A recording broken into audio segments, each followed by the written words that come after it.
Assalamu alaikum wa rahmatullahi wa barakatuh. Dear students of class 6, today is the lecture 6 of number system. In previous lectures, we studied in detail regarding the place value, face value and Indian system of place value and international system of place value. In today's lecture, we will study in detail regarding the predecessor, successor, increasing order and decreasing order. तो आज के इस lecture में हम जो है वो सीखेंगे जो हमारे पास टर्म्स आती हैं, that is predecessor and successor. Mathematics में हम प्रेडिसीसर और सक्सेसर किसे कहते हैं. प्रेडिसीसर क्या होता है कि अगर आपके पास कोई भी नंबर सिस्टम दिया हो, और यूजुअली हम इसको जो है इसका जो कंसेप्ट है वो नंबर सिस्टम से लेते हैं. जब हम नंबर सिस्टम को ड्रा करते हैं तो उसके सेंटर में 0 होता है, उसकी राइट साइड पे जो है पॉजिटिव टर्म्स को लिखा जाता है और उसकी लेफ्ट साइड पे जो है नेगेटिव नंबर्स को लिखा जाता है. ठीक, तो अब जब भी हमने प्रेडिसीसर का कंसेप्ट समझना है तो वो हमेशा नंबर्स पे ही अप्लाई होता है.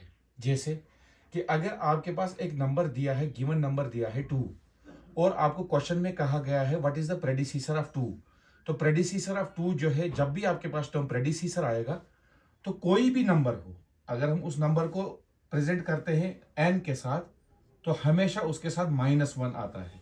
दैट इज n-1 आपके पास जो है एक टर्म बन जाती है. ठीक, अब जैसे गिवन नंबर में हमारे पास नंबर 2 है और कहा गया है कि what is the predecessor of 2, तो प्रेडिसीसर ऑफ 2 जो है वो ऑलवेज क्या होगा, 2 - 1 that is equal to 1. That is equal to 1. इसी तरीके से अगर आपके पास दिया है what is the predecessor of 5, तो प्रेडिसीसर ऑफ 5 जो है वो क्या होगा, दैट इज 5 - 1. इसको देखना है, दैट इज n-1. 5 - 1 आपके पास 4 आता है. यानी अगर हम इसको एक कॉमन टर्म से सीखें या कोई कॉमन कंसेप्ट, एक बेसिक कंसेप्ट इसका ले, तो प्रेडिसीसर हम कहते हैं कोई भी नंबर हो उसको आपने -1 करना है, उसको आपने -1 करना है, तो आपके पास उस नंबर का, उस गिवन नंबर का प्रेडिसीसर आएगा. ठीक, तो इसी तरीके से अगर हम सीखेंगे, for example what is the predecessor of 9, that is 9 - 1 8. What is the predecessor of 8, that is 8 - 1 is equal to 7. What is the predecessor of 17, that is 17 - 1 is equal to 16. What is the predecessor of 21, this is 21 - 1 that is equal to 20. तो ये हमारे पास एक basic concept है प्रेडिसीसर का.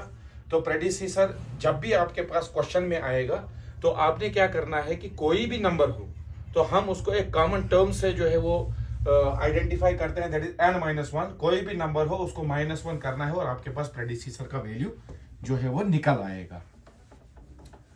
अब हम चलेंगे next value, next concept पे, दैट इज सक्सेसर, यानी आने वाला. आने वाला क्या है, what is the successor.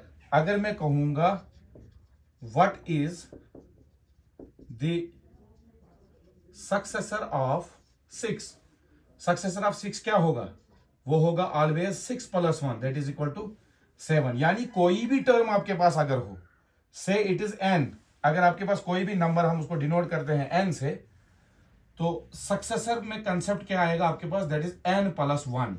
n + 1. For example मैं कहूंगा successor of 15, that is equal to n + 1, that is 15 + 1 is equal to 16. Successor of 19, that is n + 1, 19 + 1 that is equal to 20. Successor of 25, that is n + 1, 25 + 1 that is equal to 26. Successor of 24, that is equal to 24 + 1 that is 23. तो ये आपके पास एक basic concept है प्रेडिसीसर और successor का, कि जब भी आपके पास पूछा जाए कोई भी नंबर हो और उसका प्रेडिसीसर निकालना हो तो आपने उसका फौरन -1 करना है. और अगर आपके पास सक्सेसर दिया है, यानी कोई भी नंबर दिया है और आपको कहा गया है कि इसका सक्सेसर निकालिए, तो आपने क्या करना है, उस नंबर को +1 ऐड करना है और जो आपके पास आंसर आएगा that will be the successor of that given number. ठीक, ये तो हो गया हमारे पास पॉजिटिव नंबर्स के केस में. यानी आप इंटीजर्स जब आपने इन्वॉल्व किए हैं तो इंटीजर्स में आपके पास पॉजिटिव नंबर्स भी हैं और नेगेटिव नंबर्स भी हैं, ठीक। तो अगर मैंने कहा इस तरीके से, ध्यान रखिए, मैंने कहा प्रेडिसीसर ऑफ जीरो, प्रेडिसीसर ऑफ जीरो, तो जीरो में हमने क्या कर, प्रेडिसीसर में हमने क्या करना, that is n minus one, this is 0 minus 1, और 0 माइनस 1 जो है आपके पास क्या होता है, -1। अगर मैंने कहा successor of zero, successor of zero यानी जीरो के बाद क्या आएगा, दैट इज सक्सेसर में जो है n+1 होता है, that is 0 + 1 that is equal to 1। अब अगर मैंने नेगेटिव नंबर्स लिए, that is predecessor of -3, predecessor of -3, तो आपका जो इस वक्त n है दैट इज -3, तो आएगा n-1 that is equal to -3 -1, minus minus हुआ प्लस, 3 + 1 हो गया 4, और आपके पास आएगा माइनस। इसी तरीके से अगर आपके पास होता है प्रेडिसीसर ऑफ -8, तो n आपके पास -8 है, this is n-1 that is equal to -8 - 1 हो गया -9।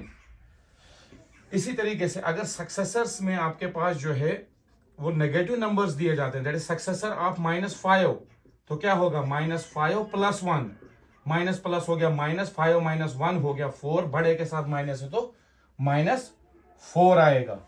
इसी तरीके से सक्सेसर ऑफ -9, तो क्या होगा, दिस इज सक्सेसर में क्या होता है n+1, तो n की जगह आपके पास क्या है, -9 + 1, माइनस प्लस हो गया माइनस, 9 - 1 इज 8, बड़े के साथ माइनस है तो माइनस आएगा। इसी तरीके से सक्सेसर ऑफ -11 दिया है, तो n की जगह आपके पास क्या है, -11, this is n+1 that is -11 + 1, plus minus हो गया -11 माइनस हो गया 10, और बड़े के साथ माइनस है तो माइनस आएगा। यानी अगर आपके पास नेगेटिव नंबर्स हैं, अगर आपके पास जीरो है, अगर आपके पास पॉजिटिव नंबर्स हैं, तो प्रेडिसीसर और सक्सेसर का जो बेसिक कंसेप्ट यही है कि अगर प्रेडिसीसर आएगा तो आपने जो है n-1 करना है, और अगर आपके पास सक्सेसर आएगा तो आपको n+1 करना है। That is all about to be the overview of predecessor और सक्सेसर। इन सब पे जो है वो क्वेश्चंस आएंगे, जब हम एक्सरसाइज करेंगे तो हमारे पास क्वेश्चन सारे सॉल्व होंगे। पहले हमने इनके सब के बेसिक कंसेप्ट्स को जो है वो क्लियर करना है, ठीक।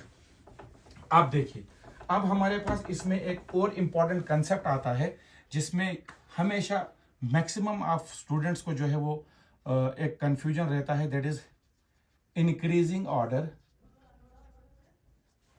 और दूसरा हो गया आपके पास डिक्रीजिंग ऑर्डर, डिक्रीजिंग ऑर्डर, ठीक। तो इंक्रीजिंग ऑर्डर में हम क्या करेंगे, ध्यान रखिए, फर्स्ट इंक्रीजिंग ऑर्डर में आपने जो है एक चीज याद रखनी है, दैट इज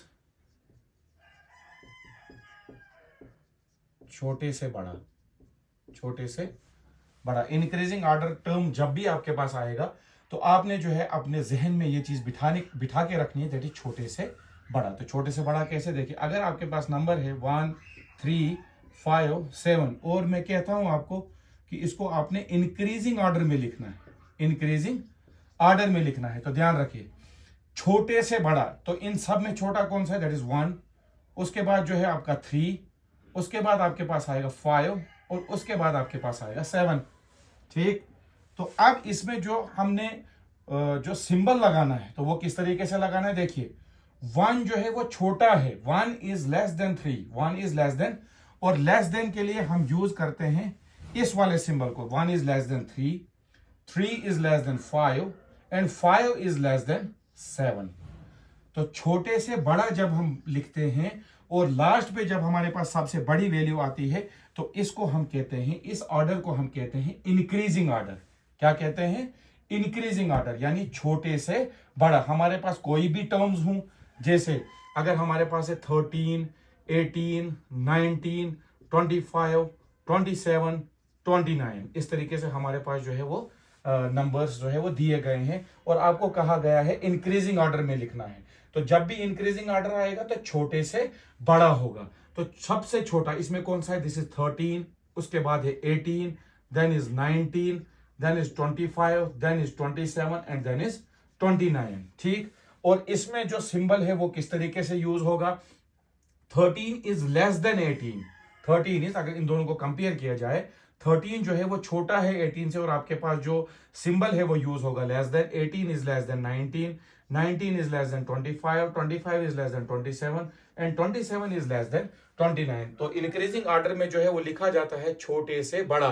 तो छोटे से बड़ा आपके पास इन सारी टर्मिनोलॉजीज में, इन सारे नंबर्स में आपके पास सबसे छोटा जो है 13, फिर 18, 19, 25, 27 और 29, यानी सबसे बड़ा। तो इंक्रीजिंग ऑर्डर में जो है वो सबसे छोटे को पहले लिखा जाता है और सबसे बड़े को लास्ट पे लिखा जाता है। और जो यूजुअल मैक्सिमम ऑफ केसेस में जो है वो यूज किया जाता है सिंबल को, दैट इज ये वाला, दिस इज लेस देन, यानी सबसे छोटा, फिर छोटा, फिर छोटा, फिर उससे बड़ा, फिर उससे बड़ा, और फिर सबसे बड़ा। ठीक, this is the concept of increasing order. उसके बाद आपके पास जो कंसेप्ट है that is decreasing order, that is decreasing order. तो डिक्रीजिंग ऑर्डर जब भी आपके पास आएगा तो इसमें लिखा जाता है बड़े से छोटा, बड़े से छोटा। ठीक, तो अगर हमारे पास होगा 1, 3, 5 और 7, मान लो हमारे पास यही नंबर से जो हमने इंक्रीजिंग ऑर्डर में लिखा, तो डिक्रीजिंग ऑर्डर में जो है वो लिखा जाता है बड़े से छोटा। तो बड़े से छोटा बताइए जी, इन सब में सबसे बड़ा कौन सा है? दिस इज 7, उसके बाद आ गया आपके पास 5, उसके बाद आ गया आपके पास 3, और उसके बाद आ गया 1। दिस इज 7 जो है वो 5 से बड़ा है, उसके बाद 5 जो है वो 3 से बड़ा है, और 3 जो है वो 1 से बड़ा है। यानी इसमें जो क्रोनोलॉजी इस्तेमाल की जाती है दैट इज बड़े से छोटा, यानी सबसे बड़ा जो है वो पहले लिखा जाता है और सबसे छोटा जो है वो लास्ट पे लिखा जाता है। इसी तरीके से अगर आपके पास 13, 18, 19, 25, 27 और 29 नंबर्स का मिक्सचर दिया हुआ है, तो हमने कहा इसको डिक्रीजिंग ऑर्डर में लिखना है। तो डिक्रीजिंग ऑर्डर इज 29, यानी सबसे बड़ा, उसके बाद 27, उसके बाद 25, उसके बाद उससे छोटा 19, उसके बाद उससे छोटा 18, और उसके बाद सबसे छोटा दैट इज 13। तो इंक्रीजिंग ऑर्डर और डिक्रीजिंग ऑर्डर में आपने दो उर्दू के जो है वो अल्फाज याद रखने हैं। इंक्रीजिंग ऑर्डर जब भी आपके पास आएगा तो छोटे से बड़ा, यानी सबसे छोटा, फिर बड़ा, फिर बड़ा, फिर सबसे बड़ा। इसी तरीके से डिक्रीजिंग ऑर्डर में आपने बड़े से छोटा लिखना है, यानी सबसे बड़ा, उसके बाद उससे थोड़ा छोटा, उससे छोटा, उससे छोटा, और उससे सबसे छोटा। और लेस देन साइन जो है वो इंक्रीजिंग ऑर्डर में यूज होता है, और ग्रेटर देन साइन जो है वो डिक्रीजिंग ऑर्डर में शुरू होता है। तो ये जो है आज के लेक्चर में जो नंबर सिस्टम हमने जो है चैप्टर शुरू किया है, इसका आज लेक्चर 4 था। इसमें हमारे पास 4 इंपॉर्टेंट कंसेप्ट आए। 1 is predecessor, then is successor, then is increasing order and the decreasing order. That is all about for the today's lecture. इंशाल्लाह लेक्चर 5 में जो है हम और कंसेप्ट्स लेके आएंगे, और उसके बाद जो है हम एक्सरसाइज पे आएंगे, और एक्सरसाइज पे हम क्वेश्चन सॉल्व करने की कोशिश करेंगे। जज़ाकल्लाह, अस्सलामु अलैकुम व रहमतुल्लाहि व बरकातहू।